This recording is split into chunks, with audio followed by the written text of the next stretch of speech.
সমাজের নারী পুরুষ, যেই সমাজের ছেলেরা মেয়েরা অসভ্যতার বেহায়াপনায় ডুবে আছে, যেই সমাজের ছেলে আর মেয়েরা রাতকে রাত 14 বছরের, 16 বছরের, 18 বছরের, 20 বছরের যেই নওজোয়ান সমাজ আজকে ব্যাপকভাবে মোবাইলে রাতের পর রাত, ঘন্টার পর ঘন্টা নারী ছবি, উলঙ্গ দৃশ্য, বেহায়াপনার, অসভ্যতার, অশ্লীলতার তুফান বইয়ে দিচ্ছে, যেই দেশের মধ্যে ঢাকা শহর থেকে সন্ধ্যা হলে, রাত হলে মোটর সাইকেলের পিছনে একজন উপযুক্ত যুবতী মেয়েকে বসিয়ে এরপরে রাত গভীরে মোটর সাইকেল ছেড়ে ওই মোটর সাইকেল গিয়া কক্সবাজারে পৌঁছে ওরা কার মেয়ে কার ছেলে থাকে কোথায়, ঘুমায় কোথায়, কে তাকে অনুমতি দিছে, কার ঘর থেকে এরা বের হইছে, যাদের এর কোনো খবর নাই, যেখানে প্রতিনিয়ত চরিত্রহীনতা, জিনা, ব্যভিচার, মদ, জুয়া,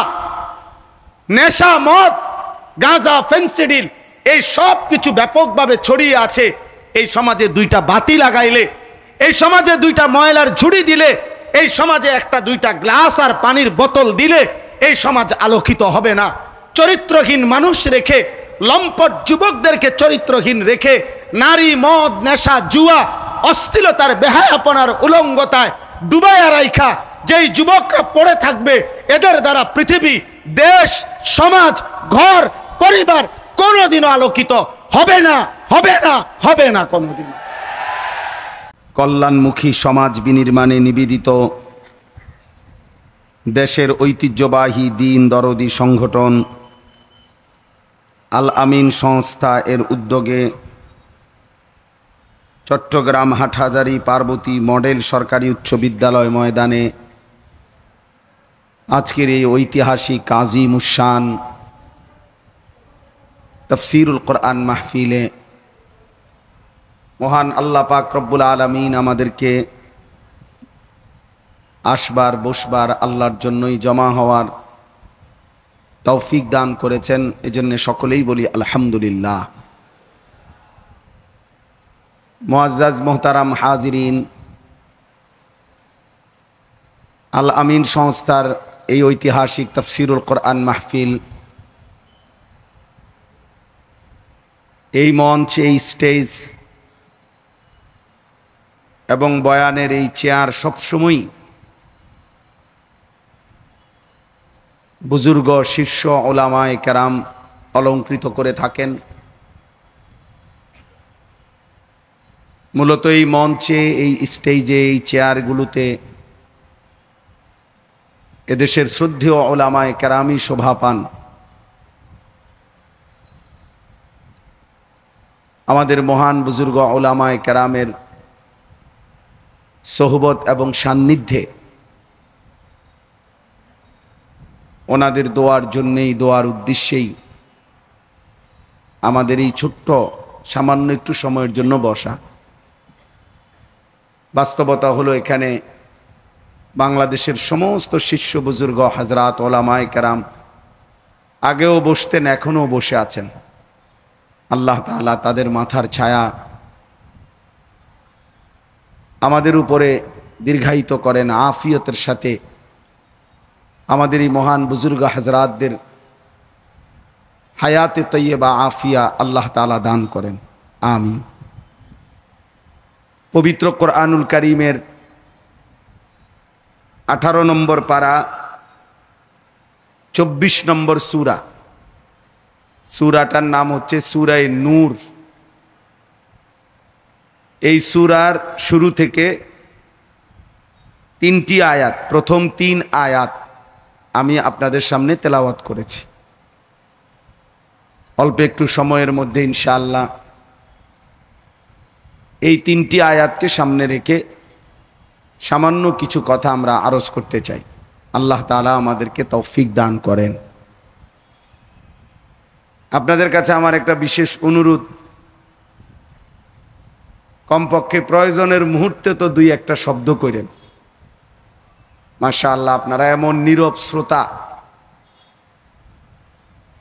বাংলাদেশের সময়ের আলোচিত একজন শিষ্য আলেমে দ্বীন আল্লামা হাবিবুল্লাহ মাহমুদ কাসেমি দামাত বারাকাতুহুমুল আলিয়া হযরত এতক্ষণ বয়ান করলেন। শ্রোতা হিসাবে তো আরেকটু সাড়া শব্দ করা উচিত, কিছু হুঁ হাও তো কওয়া উচিত। তো কেউ তো কোনো লড়েনও না, আওয়াজও করেন না, মাথেনও না, এটা বুঝলাম না আমি আসলে। সকলেই বলেন আলহামদুলিল্লাহ, আরো জোরে বলেন আলহামদুলিল্লাহ, সবাই বলেন আলহামদুলিল্লাহ। হযরত উলামায়ে কেরাম যেই বয়ান করছেন ধারাবাহিক, সেখানে প্রয়োজনের মুহূর্তে তো কিছু শব্দ হ্যাঁ না ভালো মন্দ বলবেন। আল্লাহ তাআলা আমাদেরকে তৌফিক দান করেন। কোরআনুল কারীমের এই সূরাটির নাম হচ্ছে সূরা নূর। এই সূরার প্রথম 3 আয়াত আমি তেলাওয়াত করেছি। সূরা নূর এই শব্দটি শুনবার দ্বারাই আমরা বুঝলাম এই নূর এই শব্দটি আমাদের কাছে পরিচিত শব্দ। আমরা সবাই বুঝি এর স্বাভাবিক অর্থ হচ্ছে আলো। কোরআনুল কারীমের এই সূরার মধ্যে মহান আল্লাহ পাক রব্বুল আলামিন একটি আয়াতের মধ্যে এই শব্দটি হুবহু উল্লেখ করেছেন, আল্লাহু নূরুস সামাওয়াতি ওয়াল আরদ। আল্লাহই হচ্ছেন সেই সত্তা, সেই মালিক, এই আসমান ও জমিনের সবকিছু যিনি আলোকিত করেন। শুধু আসমান এবং জমিন আলোকিত করেন না, বরং তিনি যাকে পছন্দ করেন তাকে ঈমান এবং হেদায়েতের নূরে আলোকিত করেন। এই কথাটাকে আল্লাহ তাআলা ওই আয়াতের মধ্যে অনেক চমৎকার অসাধারণ উদাহরণের মাধ্যমে আল্লাহ তাআলার আলোটা কিভাবে ছড়িয়ে পড়ে, আল্লাহ তাআলার আলোটার অবস্থান কেমন, আল্লাহ পাক আলোকিত করেন, এটা খুব চমৎকার উদাহরণের মাধ্যমে মহান আল্লাহ পাক রব্বুল আলামিন উল্লেখ করেছেন। সেটা ওই সূরার আয়াতের তাফসিরে ইনশাআল্লাহ যথাসময়ে ধারাবাহিক কখনো সুযোগ হলে উপস্থাপিত হবে। আর এই সূরাটির তাফসিরের শুরুতে আছে, এই সূরাটির আরেকটি মহান উদ্দেশ্য হলো, এই সূরার মূল লক্ষ্য উদ্দেশ্য হলো একটি পরিবার, একটি সমাজ সংশোধন করা, একটি পরিবার সুন্দর করা, একটা সমাজ সুন্দর করা। অর্থাৎ একটি পরিবার এবং একটি সমাজকে আলোকিত করা। এই সূরার মধ্যে মহান আল্লাহ পাক রব্বুল আলামিন ঘর, পরিবার, পরিজন এবং সমাজের আলোকিত সুন্দর জীবন, সুন্দর সমাজ গঠনের জন্য এমন কিছু যুগান্তকারী দিক নির্দেশনা মহান আল্লাহ পাক এখানে দিয়েছেন, যেগুলো অনুসরণ করলে, গ্রহণ করলে, মানলে একটি সমাজ আলোয় আলোকিত হবে। এজন্য সমাজ এবং ঘর পরিবার আলোকিত করার জন্যে কার্যকর পদ্ধতি, কার্যকর ব্যবস্থাপনা, দিক নির্দেশনা এই সূরার মধ্যে আছে। এই জন্য এই সূরাটিকে সূরা নূর মুফাসসিরিনে কেরাম ব্যাখ্যা করে থাকেন। এমনিতে কোরআনুল কারীমের সকল সূরার নাম তাও ওয়াহির মাধ্যমেই নির্ধারিত, এটা কারো পরামর্শে সিদ্ধান্ত হয় নাই, বরং মহান আল্লাহ পাক রব্বুল আলামিন ওয়াহির মাধ্যমেই রাসূলুল্লাহ সাল্লাল্লাহু আলাইহি ওয়াসাল্লামের কাছে আয়াত সূরা যেমন নাজিল করেছেন, তো নামগুলোও মহান আল্লাহ তাআলার পক্ষ থেকেই নির্ধারণ করে রেখেছেন। এজন্য কোরআনুল কারীমের সব কিছুই ওয়াহির মাধ্যমে। কোরআনুল কারীমের তাফসীর এবং ব্যাখ্যার জন্য এই কারণে সর্বোচ্চ সতর্কতা অবলম্বন করা ভীষণ জরুরি, অনেক বেশি জরুরি। অনেক বেশি জরুরি। তাফসীরের কিতাবের মধ্যে আছে কমপক্ষে কোরআনুল কারীমের তাফসীর করার জন্য মৌলিক মোটা দাগে 6টি বিষয়ের প্রতি অবশ্যই লক্ষ্য রাখতে হবে। 1 নাম্বার, কোরআনুল কারীমের তাফসীর, একটি আয়াতের তাফসীর করতে হবে প্রথম কোরআনেরই ভিন্ন কোনো আয়াতের মাধ্যমে, তাফসীরুল কোরআন বিল কোরআন। 2 নাম্বার, কোরআনুল কারীমের আয়াতের তাফসীর করতে হবে রাসূলুল্লাহ সাল্লাল্লাহু আলাইহি ওয়াসাল্লামের হাদিস এবং সুন্নাহর আলোকে।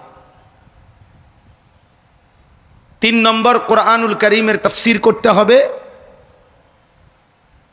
রাসূলুল্লাহ সাল্লাল্লাহু আলাইহি ওয়াসাল্লামের সাহাবায়ে কেরামের বক্তব্যের আলোকে, ব্যাখ্যার আলোকে।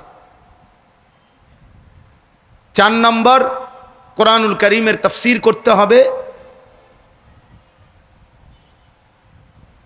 সাহাবাদের কাছ থেকে যারা দ্বীন শিখছেন, ঈমান আমল শিখছেন, ইলম শিখছেন, যাদেরকে তাবিঈন বলা হয়, তাবিঈনদের বক্তব্যের আলোকে।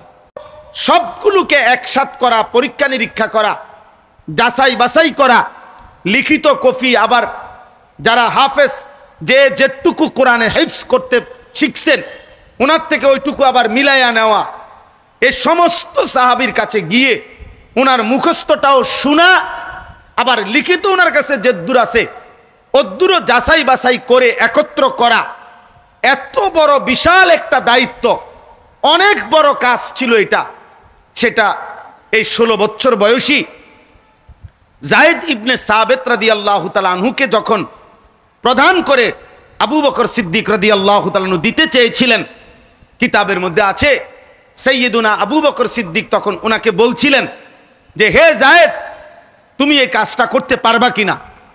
অর্থাৎ রাসূলুল্লাহ সাল্লাল্লাহু আলাইহি সাল্লামের এই মুহূর্তে জীবিত সকল সাহাবীর কাছে কোরআনের যার কাছে যেটুক লিখিত আছে ওইটা একত্র করবা, যার মুখস্থে যেটুক আছে ওইটা শুনবা, এরপরে লিখিত কফির সাথে মুখস্থ বর্ণনা তেলাওয়াত ওইটা মিলাইয়া এরপরে একটা একটা আয়াত, একটা একটা অক্ষর, শব্দ, বিন্দু বিন্দু একত্র করবা কোরআন। এত বড় কাজটি তুমি করতে পারবা কিনা এই অল্প বয়সে? খোদার কসম, নবী সাল্লাল্লাহু আলাইহি সাল্লামের এই 16 বছরের তাগড়া নওজোয়ান সাহাবী আমিরুল মুমিনিন আবু বকর সিদ্দিককে বলছিলেন, হে আবু বকর সিদ্দিক আমিরুল মুমিনিন, আপনি যদি আমাকে বলেন এই পাহাড়টা মদিনার কাইটা, একটা পাহাড়ের দিকে ইঙ্গিত করে বলছেন, আমাকে যদি বলেন এই পাহাড় কেটে এখান থেকে আরেক জায়গায় স্তূপ দিতে, তো খোদার কসম আমিরুল মুমিনিন আমি যায়েদ সেটাও পারবো, আমি ওইটাও পারবো, ইনশাআল্লাহ আমি ওইটাও পারবো। একটা পাহাড় কাইটা প্রয়োজনে আমি আরেক জায়গায় স্তূপ দিব। অর্থাৎ নওজোয়ান তিনি হিম্মত করেছেন, তিনি বলেছেন আল্লাহর কোরআনের এই মহান খেদমত করতে গিয়ে যদি একটা পাহাড়ের মতো উচ্চতাকেও আমাকে কাটতে হয়, কষ্ট করতে হয়, আমি সেই কষ্ট রাত্র দিন সয়ে তারপরেও আমি আল্লাহর কোরআনের এই খেদমত আমি করব। এবং তিনি শেষ পর্যন্ত সেই খেদমত করেছেন। এবং একবার না দুইবার আবু বকর সিদ্দিক রাদিয়াল্লাহু তাআলা আনহুর আমলেও কোরআন সংকলনের মূল কাজটা তিনি করেছেন। আবার সাইয়্যিদুনা উসমান রাদিয়াল্লাহু তাআলা আনহুর 3য় খলিফার জামানায় আবারও যখন সংকলনের কিছু আপনার কাজ করার প্রয়োজন ছিল, আবারও তখনও চূড়ান্ত, আবারও যখন কোরআন সংকলনের কাজ আবার করতে হয়েছে তখনও তিনি ছিলেন, তখনও তিনি আবার করছেন। এই জন্য আমি অনুরোধ করছি আল আমিন সংস্থার নওজোয়ান উদ্যমী সংগঠনের সদস্যবৃন্দ, আপনারা যদি এই উদ্যোগ নেন, ইনশাআল্লাহ আপনাদের প্ল্যাটফর্মের পরিচিতি বেশি, আল আমিন সংস্থাকে চিনে বেশি, অতএব এর দ্বারা বেশি মানুষের কাছে আল্লাহর কোরআনের বিশুদ্ধ তাফসীর পৌঁছাবে। লিখিত তাফসীর আলহামদুলিল্লাহ আছে, ব্যাপকভাবে লিখিত তাফসীর ব্যাপকভাবে আছে, আলহামদুলিল্লাহ পড়াও হচ্ছে, মোতালাও চলতেছে। কিন্তু মনে করেন এমন একটা স্বপ্ন দেখেন, আমার এখানে আইসে এটা মনে হয়েছে যে মনে করেন এমন একটা স্বপ্ন দেখেন যে আল্লাহর কোনো বান্দা মুসলমান যেন জবানের উচ্চারণ দিয়া রেকর্ড থেকে সরাসরি আল্লাহর কোরআনের 30 পারা তাফসীরের বিশুদ্ধ শুনতে পারে, এই স্বপ্ন যদি কেউ চায়, ইচ্ছা করে, তো সেটা যেন আপনাদের ব্যবস্থাপনায় আগামী দিনে হতে পারে 30 বছর পরে কেউ রেকর্ড থেকে আল্লাহর কোরআনের পুরো 30 পারা তাফসীর শুনবে, এই উপকৃত হতে চায়, তো সেটা তো হতে পারে আপনাদের উদ্যোগ থেকে শুরু হয়ে যাইতে পারে।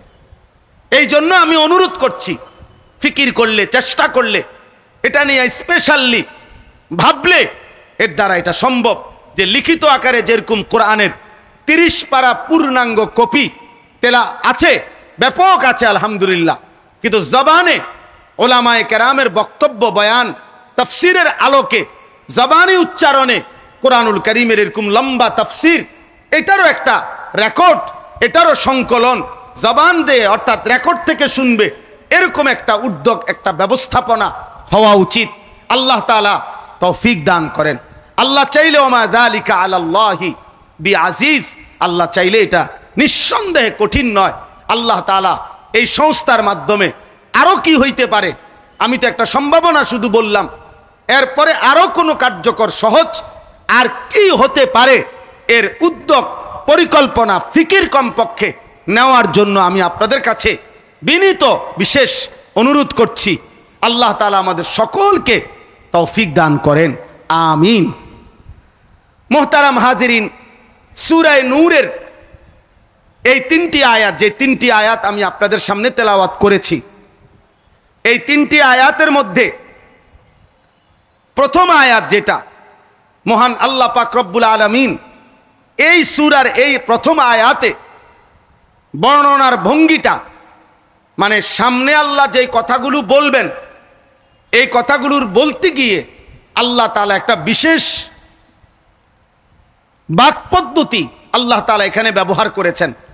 আল্লাহ তাআলা নিজে বলতেছেন, সূরাতুন আনজালনাহা, শোনো আমি মহান আল্লাহ, আমি এই সূরাটি বিশেষভাবে নাজিল করেছি, ওয়া ফারাদনাহা, এবং এই সূরার মধ্যে যেই আলোচ্য কথাগুলো, এগুলা আমি আল্লাহই তোমাদের উপরে আবশ্যক করে দিয়েছি, আমি তোমাদের দায়িত্বে এগুলো আবশ্যক করে দিয়েছি। ওয়া আনজালনা ফিহা আয়াতিম বাইয়িনাতিন, এবং আমি আল্লাহই এই সূরার মধ্যে সুস্পষ্টভাবে আমার আয়াত সমূহ নাজিল করেছি। কেন? লাআল্লাকুম তাযাক্কারুন, যেন তোমরা উপদেশ গ্রহণ করতে পারো। তাফসীরের মধ্যে লিখছে, আল্লাহ পাকের এই বর্ণনার ঢং দ্বারা বোঝা যায় আল্লাহ তাআলা বিশেষভাবে আমাদের মনোযোগ আকর্ষণ করার জন্য আল্লাহ তাআলা এই সূরার শুরুতে বলে দিয়েছেন, এই বান্দারা শোনো, এটা কিন্তু আমি বিশেষভাবে নাজিল করেছি, এই কথাগুলো আমি বিশেষভাবে বলেছি, এই কথাগুলো তোমার জীবনের, তোমার ঘরের, তোমার পরিবারের, তোমার সমাজের শান্তি, নিরাপত্তা, সৌন্দর্য, আলোকিত সমাজ উপহার দেওয়ার জন্য এটা কার্যকর, আমি আল্লাহ তাআলার ওয়াহির আসমানি মাধ্যম কার্যকর ব্যবস্থা। এজন্য এই সমাজকে কেউ যদি আলোকিত করতে চায়, সুন্দর করতে চায়, সুন্দর সমাজ, সুন্দর ঘর, উত্তম পরিবার, উত্তম মহল্লা, এটা সকলেই কল্পনা করে, প্রত্যেকেই চায়, প্রত্যেকেই বক্তৃতার ফুলঝুড়ি, বক্তৃতার মঞ্চে সুন্দর উপস্থাপনায় মাইক পাইলে বলতে চেষ্টা করে, একটি সুন্দর সমাজ আপনাদেরকে উপহার দিতে চাই, একটি চমৎকার সমাজ উপহার দিতে চাই। কিন্তু একটি সুন্দর সমাজের রূপরেখা কি, একটি সুন্দর সমাজে কি থাকতে পারবে না, আর একটি সুন্দর সমাজে কি থাকতে হবে, এটা মহান আল্লাহ পাক রব্বুল আলামিন এই সূরা নূরের মধ্যে উল্লেখ করেছেন। এজন্য সূরা নূরের এই নির্দেশনা গ্রহণ না করে শুধুমাত্র আপনি রাস্তায় রাস্তায় লাইট লাগায় দিলেন, রাস্তায় রাস্তায় 2-3টা ময়লার বালতি দিয়ে দিলেন, আর রাস্তায় রাস্তায় আপনি পানির কয়টা গ্লাস আর বোতল দিয়ে দিলেন, আর বললেন সমাজ সুন্দর করার কাজ চলছে, সমাজ খুব দ্রুত সুন্দর হয়ে যাবে, সবাই লাইন ধরে বালতি থেকে পানি পান করবে, সবাই কলার ছিলকা 2-1টা ময়লা এই ঝুড়ির মধ্যে ফেলবে, এই সমাজ আলোকিত হয়ে যাবে।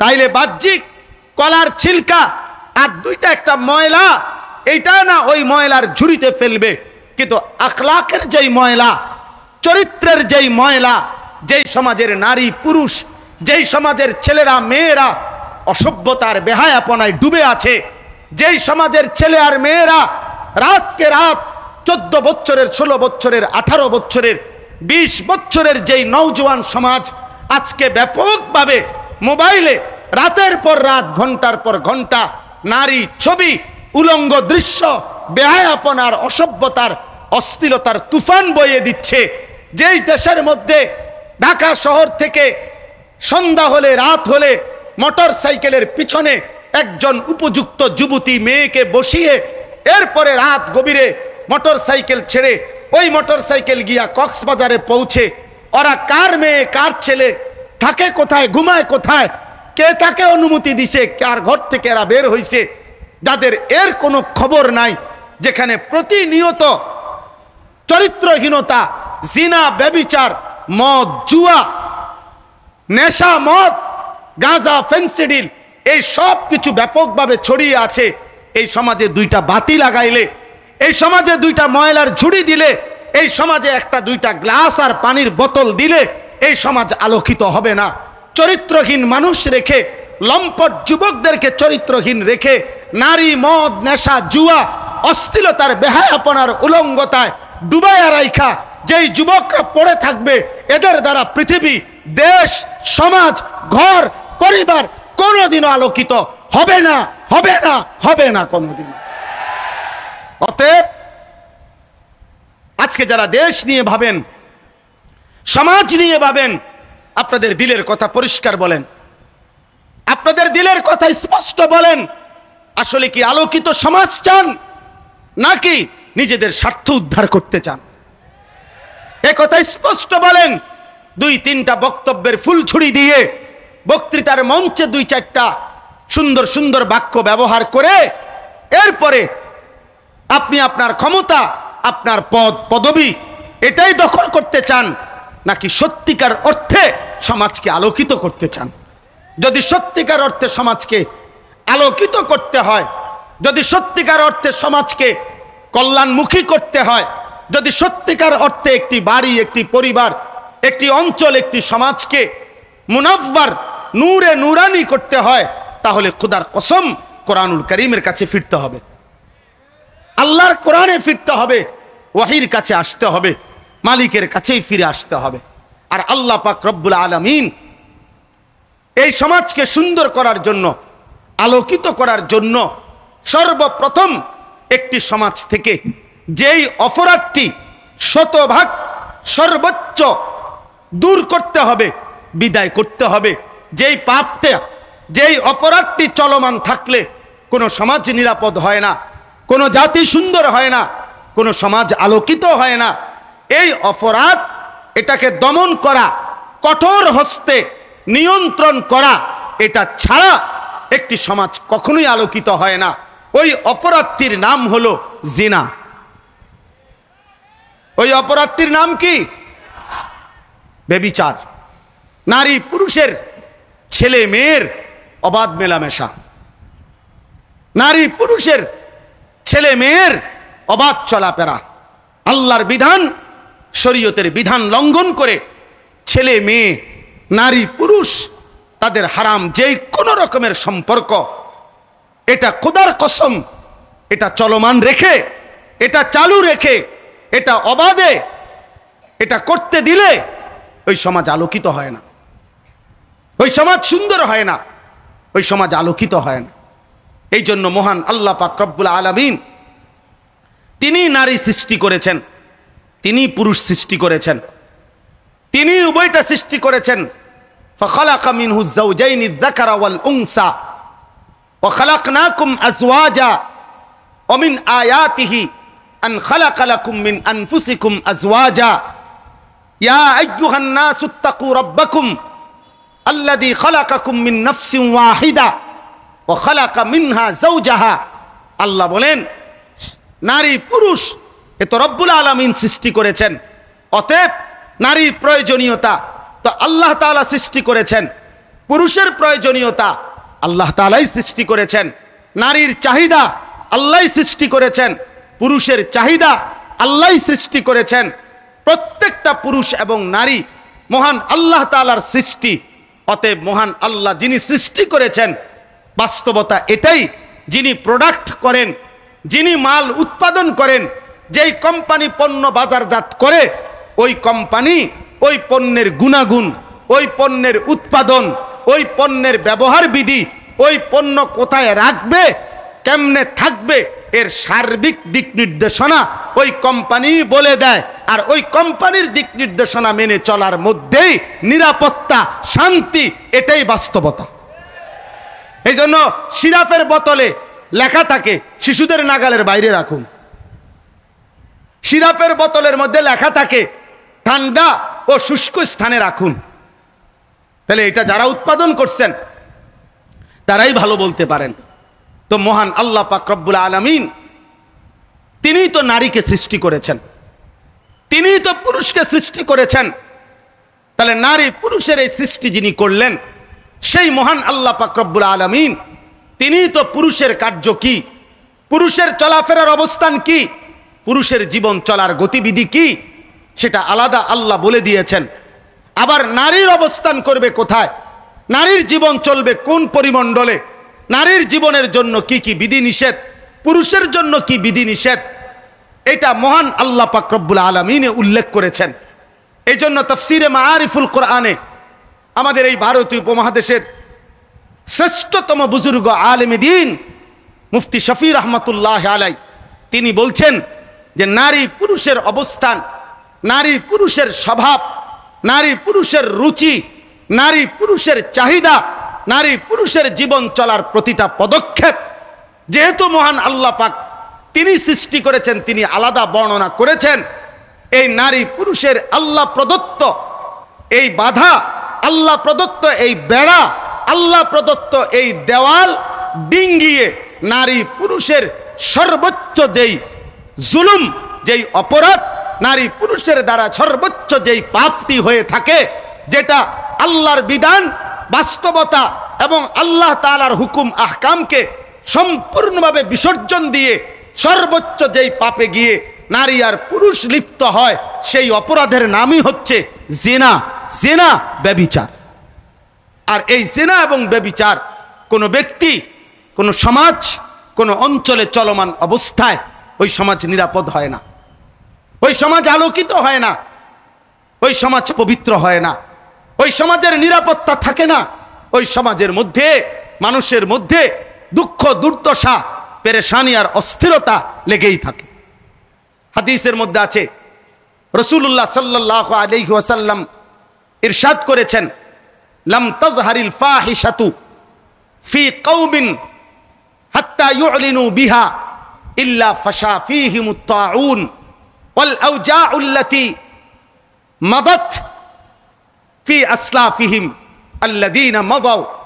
নবী সাল্লাল্লাহু আলাইহি সাল্লাম বলেন, কোন কওমের মধ্যে যদি জিনা এবং ব্যভিচার ছড়িয়ে পড়ে, নারী পুরুষের অবাধ মেলামেশা ব্যাপকভাবে ছড়িয়ে পড়ে, হারাম চলাফেরা যদি ছড়িয়ে পড়ে, হারাম সম্পর্ক যদি ব্যাপক হয়ে পড়ে, আল্লাহর কসম নবী বলছেন সেখানে অবশ্যই মহামারী, দুর্ভিক্ষ, খাদ্যের অভাব, মানুষের জান মালের নিরাপত্তা বিঘ্নিত হয়ে যায় এবং এমন এমন মুসিবত দেখা দেয় যা পূর্ববর্তীদের মধ্যেও যুগ যুগ ধরে ছিল না। এমন নিত্য নতুন আযাব গজব এসে ওই সমাজের মধ্যে আপতিত হয়।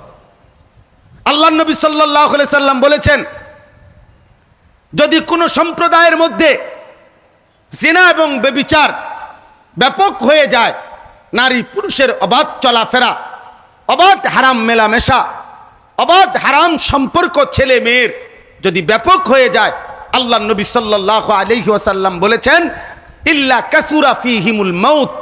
মুয়াত্তায়ে মালিকের হাদিস, সেখানে মৃত্যুর সংখ্যা, মানুষের মৃত্যুর সংখ্যা প্রচণ্ডভাবে বেড়ে যায়, প্রচণ্ডভাবে বেড়ে যায়।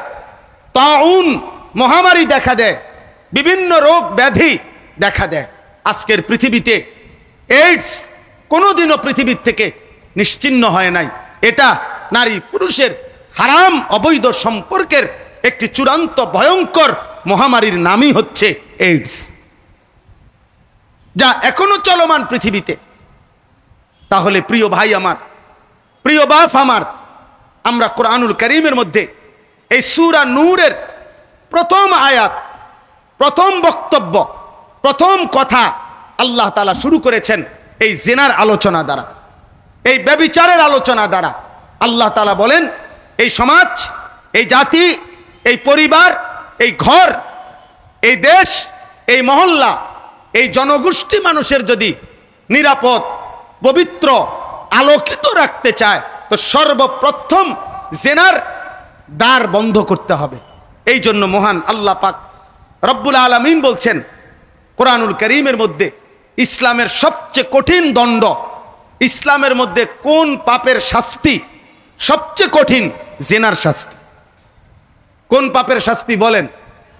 আমাদের বিশ্ববিখ্যাত মুফাসসির শাইখুল হাদিস দারুল উলুম দেওবন্দের শ্রেষ্ঠতম সন্তান, যিনি অল্প সময় পূর্বে ইন্তেকাল করেছেন, হযরত মাওলানা সাঈদ আহমদ পালনপুরি রাহমাতুল্লাহি আলাইহি, তার বিশ্ববিখ্যাত তাফসীর হেদায়াতুল কোরআন, এই হেদায়াতুল কোরআন তাফসীরের মধ্যে তিনি এই বিষয়ের উপরে লম্বা আলোচনা লিখছেন। একটা মৌলিক কথা বলছেন উনি, যে জিনা এবং ব্যভিচারের শাস্তি আপাত দৃষ্টিতে বাহ্যিক দুনিয়াতে স্বাভাবিকভাবে কোনো মানুষ শুনলে আঁতকে ওঠে, কাইপা ওঠে, লাফ মাইরা ওঠে, যে কি ভয়ঙ্কর শাস্তি, কি ভয়ঙ্কর। কিছু কিছু ভদ্রলোক, সভ্য পৃথিবীর আধুনিক দাবিদার, ওরা ইসলামের জিনার শাস্তি আর ব্যভিচারের শাস্তি দেখলে আঁতকে ওঠে, বলে কি বর্বরতা, কি জঘন্যতা, কি মারাত্মক শাস্তি। অথচ বাস্তবতা হলো তিনি লম্বা আলোচনার মাধ্যমে এটা যুক্তি দিয়ে, প্রমাণ দিয়ে, বিশ্লেষণ করে প্রমাণ করেছেন জিনা এবং এই ব্যভিচারের শাস্তি। মহান আল্লাহ পাক এখানে বলছেন, আয-যানিয়াতু ওয়াজ-যানি ফাজলিদু কুল্লা ওয়াহিদিম মিনহুমা মিআতা জালদা। আল্লাহ তাআলা বলেন, জিনাকারী পুরুষ, প্রথমে বলছেন নারী, ব্যভিচারিণী নারী এবং ব্যভিচারী পুরুষ, এই দুইজনের শাস্তি কি? আল্লাহ তাআলা বলছেন, ফাজলিদু কুল্লা ওয়াহিদিম মিনহুমা মিআতা জালদা। আল্লাহ তাআলা বললেন, তাদের উভয়কে, ওই মেয়েকে, নারীকে এবং পুরুষকে 100 চাবুক দিয়ে বেত্রাঘাত করো, চামড়ার উপরে বেত্রাঘাত করো। মিআতা জালদা, আরবিতে চাবুক বলাই হয় যেটা চামড়া দিয়ে বানানো হয়, যার কারণে এই চামড়ায় তৈরি চাবুক দ্বারা তার দেহে, তার শরীরে 100 করে বেত্রাঘাত করো। তাফসীরের মধ্যে বিস্তারিত ব্যাখ্যা আছে, ইজমায়ে উম্মত, তাওয়াতুর হাদিস এর মাধ্যমে কথা প্রমাণিত যে এই শাস্তিটি অবিবাহিত ছেলে এবং মেয়ের জন্য। কোনো মেয়ে যদি অবিবাহিত হয়, কোনো ছেলে যদি অবিবাহিত হয়, তাহলে তাদের জিনা ব্যভিচারের শাস্তি হলো 100 চাবুক দিয়ে বেত্রাঘাত।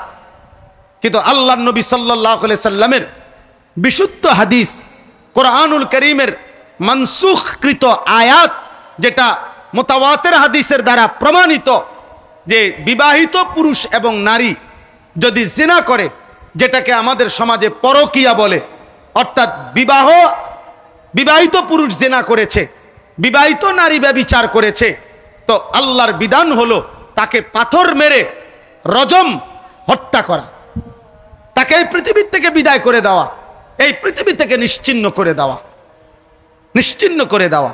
আল্লাহ তাআলা বলেন, ওয়ালা তাখুযকুম বিহিমা রাফাতুন ফি দীনিল্লাহ।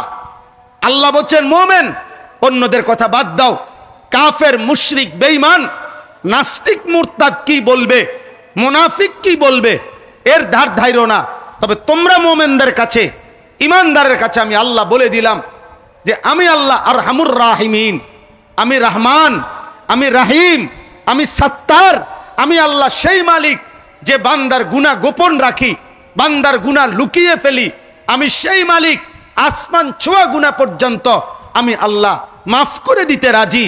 কিন্তু আমি আল্লাহ বললাম, জিনা এবং ব্যভিচার যদি নিশ্চিত প্রমাণিত হয় শরীয়তের বিধানের আলোকে, তাহলে এদেরকে অবিবাহিত হলে 100 বেত্রাঘাত করা, আর বিবাহিত হইলে পাথর মেরে হত্যা করা, এই বিধান কার্যকর করার ক্ষেত্রে তোমাদের কারো অন্তরে যেন এক জাররা বিন্দু পরিমাণ কোনো দয়া মায়া না আসে। এখানে আবেগ দেখাইও না, এখানে ভালোবাসা দেখাইও না, এখানে সস্তা আহ্লাদ দয়া মায়া দেখাবে না। আমি আরহামুর রাহিমিন, আমি রহমের দরিয়া, রহম আমার থেকে আসে, দয়া মায়া আমি আল্লাহর থেকে আসে। আমার সিফাত দয়া মায়া, সেই দয়া মায়ার সিফাত আমি রহমান রাহিম, আমি সিদ্ধান্ত দিলাম। এমন জঘন্য, এমন নাফরমান আমার জমিনে থাকার অধিকার নাই, অধিকার নাই। এরপরে আল্লাহ তাআলা বলছেন, কোন মানুষের জন্য শারীরিক শাস্তি এটা যেমন তার জন্য কষ্টকর, মানুষের উপস্থিতিতে লজ্জা পাওয়া এটাও তার জন্য অনেক বেশি কষ্টকর। একে তো ফিডা খাইলো, আবার এতগুলো মানুষ দেখলো, এতগুলো মানুষ শুনলো।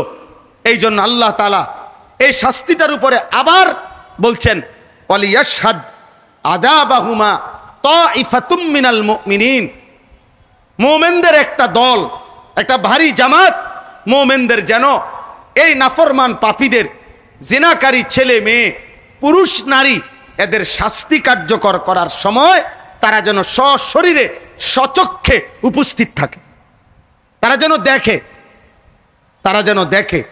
এতে করে অবিবাহিত এই ছেলে মেয়ে যদি বেত্রাঘাত খায়ও আজীবন লজ্জিত হবে যে আমি কি করলাম, কতগুলো মানুষের সামনে বেইজ্জতি হলাম, অপমানিত হলাম।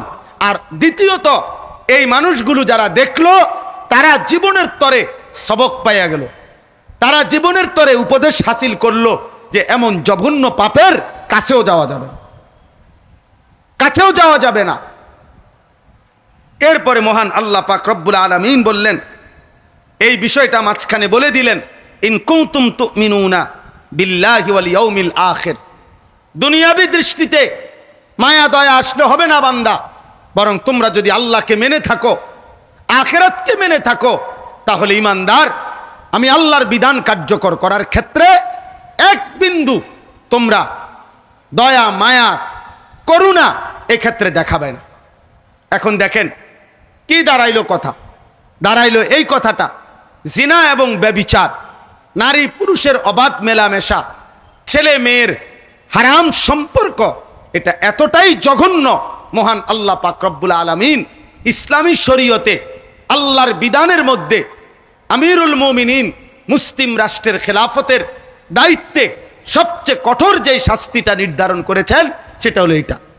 এবং এখানে কোনো রাষ্ট্রপ্রধান, মুসলিম কোনো খলিফা, মুসলিম কোনো আমিরুল মুমিনিনেরও এক সুতা এই বিধান প্রমাণিত হলে, এই জিনা ব্যভিচার উপযুক্ত শরীয়তের মূলনীতির আলোকে প্রমাণিত হলে, কোনো বাদশাহ আমিরুল মুমিনিনেরও সামান্য করুণা দেখাবার, দয়া দেখাবার, কোনো রকমের সিম্পেথি, দয়া মায়া অনুকম্পা দেখাবার কোনো অনুমতি নাই, কোনো অনুমতি নাই, কোনো অনুমতি নাই।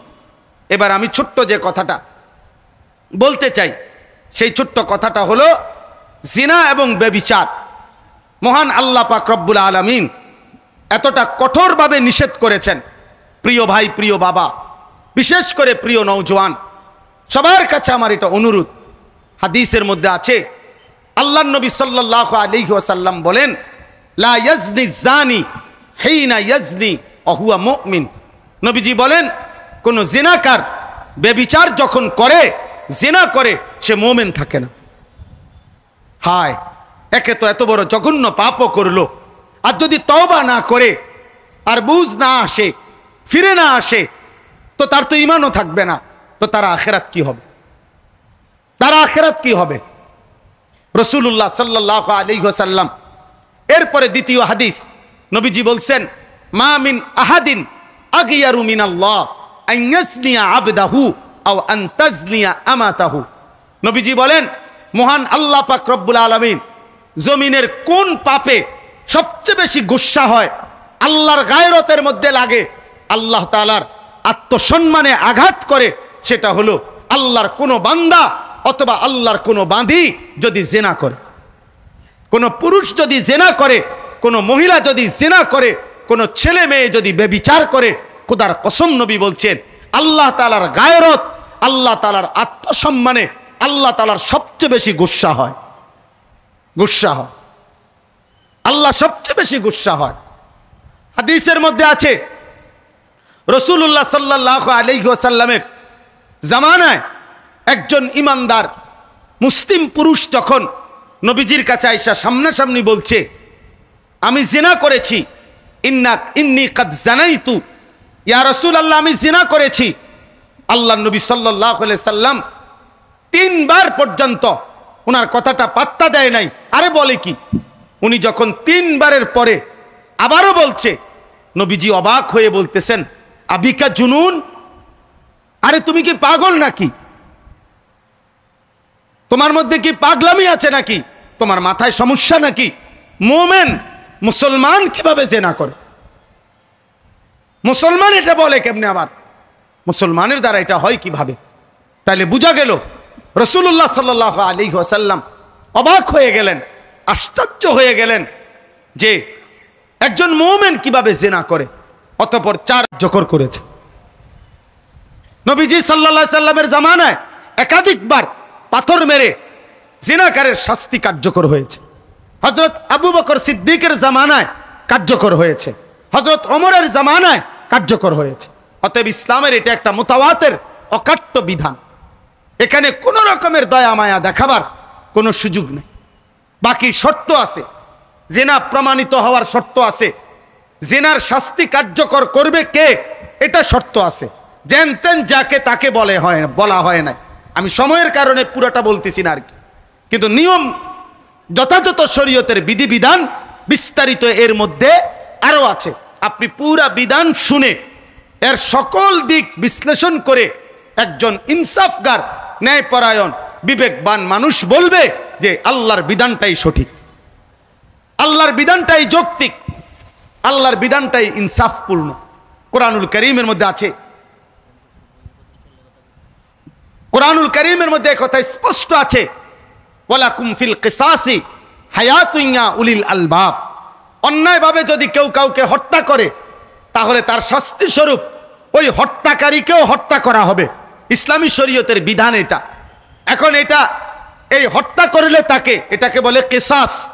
আল্লাহ বলছে তোমাদের দৃষ্টিতে যদিও মনে হচ্ছে আরেকটা লোককে আবার হত্যা করা হইল, হত্যার বিনিময়ে হত্যা, আল্লাহ বলে না, এখানে যদিও মনে হয়েছে একজন হত্যাকারীকে হত্যা করা হয়েছে, আল্লাহ বলে না, এই হত্যার মধ্যে হাজারো প্রাণ, হাজারো জীবন লুকিয়ে আছে। অর্থাৎ এই হত্যার মধ্যে আগামী দিনে এই হত্যাকারীর এই নির্মম শাস্তি দেখে অসংখ্য অগণিত কোটি মানুষ আর কাউকে উপরে অন্যায় আঘাত করতে সাহস করবে না। এই জন্য জিনা এবং ব্যভিচারের শাস্তিটা মহান আল্লাহ পাক এতটা কঠোর করে দিয়েছেন। তাফসিরে হিদায়াতুল কোরআনে লিখছে যে জিনা এবং ব্যভিচার যেহেতু গোপনে করা হয়, স্বাভাবিকভাবে লোক সমাজে মানুষের প্রকাশ্য জনতিতে এটা যেহেতু হয় না, অতএব এটা যখন প্রমাণিত হবে চূড়ান্ত, তখন এর শাস্তি যদি কঠিন করে না করা হয় তাহলে সমাজ নিরাপদ থাকবে না, বরং প্রত্যেকেই অন্ধকারে, আড়ালে, একাকিত্বে এমন পাপ খুঁজতে থাকবে। আজকে তিনি ওই কিতাবের মধ্যে ধারাবাহিক প্রমাণ করে দেখাইছেন।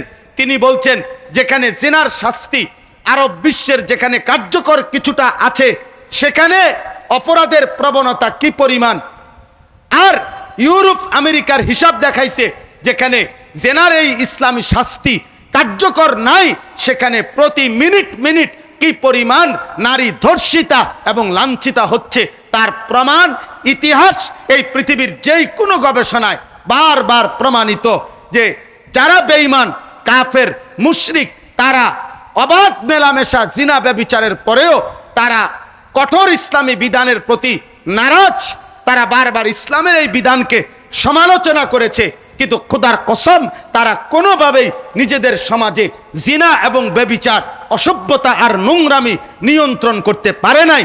কিন্তু ইসলামের ইতিহাসে যেখানেই যখন আল্লাহর এই বিধান কার্যকর হয়েছে সেখানে শতভাগ জিনা ব্যভিচার নিয়ন্ত্রণ হয়ে গেছে। অতএব আরো লম্বা কথা, আবার যদি কোনোদিন মালিক সুযোগ দেয় আমরা বলার চেষ্টা করব। কিন্তু আমি আজকে আমার শেষ আবেদন, প্রিয় সন্তান আমার, প্রিয় কিশোর ভাই আমার, নওজোয়ান সাথী আমার, ইমানদার মুসলিম যুবক, আল্লাহর ওয়াস্তে এই দরদি ভাই, শেষবারের মতো একবার আবদার করলাম, তুমি হারাম নারীর ছবি দেখো না, অশ্লীল ছবি দেখো না, মোবাইলের আসক্তিতে জীবন শেষ করে দিও না। নারী ছবি, মোবাইলের আসক্তি, অশ্লীল জিনা ব্যভিচারের দৃশ্য, রাস্তার বেহায়া বেপর্দা নারীর দিকে তাকিয়ে থাকা, এটা ধীরে ধীরে তোমার জিনার দিকে নিয়ে যাবে, বেবিচারের দিকে নিয়ে যাবে। তোমার হাত নাপাক নষ্ট হবে, তোমার দেহ নাপাক নষ্ট হবে, তোমার যৌবনের ক্ষমতা নষ্ট হবে, তোমার আখেরাত বরবাদ হয়ে যাবে, দুনিয়া আখেরাত দুইটাই নষ্ট হয়ে যাবে। এই জন্য আমি আজকে এই ছোট্ট সবক দিতে চাই, প্রত্যেকটা কিশোর, প্রত্যেকটা যুবক আমরা শতভাগ নিয়ত করি ইনশাআল্লাহ আমরা আমাদের চোখ হেফাজত করব। বলেন ইনশাআল্লাহ। আমরা বিবাহ বহির্ভূত কোনো মেয়ের সাথে, কোনো নারীর সাথে হারাম সম্পর্কে জড়াবো না। বলো ইনশাআল্লাহ, বলো ইনশাআল্লাহ। ভাই নওজোয়ান, তুমি যদি চরিত্রে পবিত্র হও, তোমার চরিত্র যদি পবিত্র হয়, তোমার শৌর্য বীর্য যদি পবিত্র হয়, কলিজায় যদি আল্লাহর প্রতি ঈমান থাকে, ইনশাআল্লাহ এই পবিত্র চরিত্রের যুবক আগামী দিনে মাহাদির পক্ষে লড়বে ইনশাআল্লাহ। আগামী দিনে এমন ইমানদার যুবকের হাতে কালেমার পতাকা উড়বে ইনশাআল্লাহ। এজন্য দয়া করে ওলামায়ে কেরামের সোহবতে, আল্লাহওয়ালাদের সান্নিধ্যে, নেককার বুজুর্গদের সোহবতে আমরা থাকার চেষ্টা করব। ঈমান, আমল, আখলাক চরিত্রের হেফাজত করব। শুধু শব্দে মানুষ ভদ্রলোক হয় না, বরং আখলাক আর চরিত্রেই মানুষ উত্তম এবং ভদ্রলোক হয়। নবীজি বলছেন, আকমালুল মুমিনিনা ঈমানান আহসানুহুম খুলুকান, সর্বাধিক পরিপূর্ণ মুমিন সে যার আখলাক যতটা সুন্দর। এই জন্য উত্তম আখলাকের জন্য ওলামায়ে কেরামের সান্নিধ্য, ওলামায়ে কেরামের লিখিত কিতাবাদি, দ্বীনি বইপত্র, দ্বীনি পুস্তকাদি, এগুলো একটা কার্যকর মাধ্যম। আমি অনুরোধ করব, এখানে অনেক ইসলামী বই আলহামদুলিল্লাহ বিক্রি হচ্ছে, সবাই চেষ্টা করবেন ইসলামী গুরুত্বপূর্ণ নির্ভরযোগ্য ওলামায়ে কেরামের কিতাবাদি কিনবার জন্য। আলহামদুলিল্লাহ এবারই আমার শায়েখ আরিফ বিল্লাহ হাকিমুন নফস আল্লামা মুফতি মুশতাকুন নবী কাসিমি হযরত দামাত বারাকাতুহুমের বয়ানের অনেকগুলো কিতাব আছে, যেগুলো দরদ মাখা, কলিজা মাখা কিতাব এখানে আছে, বিক্রি হচ্ছে। এবার আমার শায়েখের পছন্দের, ভালোবাসার, মহব্বতের একটা কিতাব আল ওয়াবিলুস সাইয়্যিব, যেখানে রাসূলুল্লাহ সাল্লাল্লাহু আলাইহি ওয়াসাল্লামের জিন্দেগীর সমস্ত জিকির, তাসবিহ, ওজিফা এগুলো কি পড়তেন এবং জিকিরের কি ফায়দা, গুরুত্ব, ওই কিতাবটাও এখানে বিক্রয় হইতেছে। এরকম সুন্দর সুন্দর অনেক কিতাব শায়েখের যেই কিতাবগুলো বিক্রি হয় ওই স্টলেও আছে, আশেপাশের স্টলেও আছে। আপনারা প্রত্যেকেই একটা, দুইটা, চারটা, পাঁচটা কিতাবও ক্রয় করবেন, ওলামায়ে কেরামের সান্নিধ্যে থাকবেন, আজকের এই তাফসিরুল কোরআন মাহফিলে বাকি বয়ানগুলোও শুনবেন। বলেন ইনশাআল্লাহ। আমার শায়েখ বয়ান করবেন, আরও হযরত ওলামায়ে কেরাম বয়ান করবেন। আগামী দিনে আল আমিন সংস্থার এই ঐতিহাসিক তাফসিরুল কোরআন মাহফিল বাংলাদেশ নয়, সারা পৃথিবীকে, প্রতিটা মানুষের কলিজাকে যেন আলোকিত করে, নূরানি করে, সূরা নূরকে সামনে রেখে আমি এই আহ্বান করে আমার কথা আজকের মতো এখানেই শেষ করলাম। আসসালামু আলাইকুম ওয়া রাহমাতুল্লাহি ওয়া বারাকাতুহু।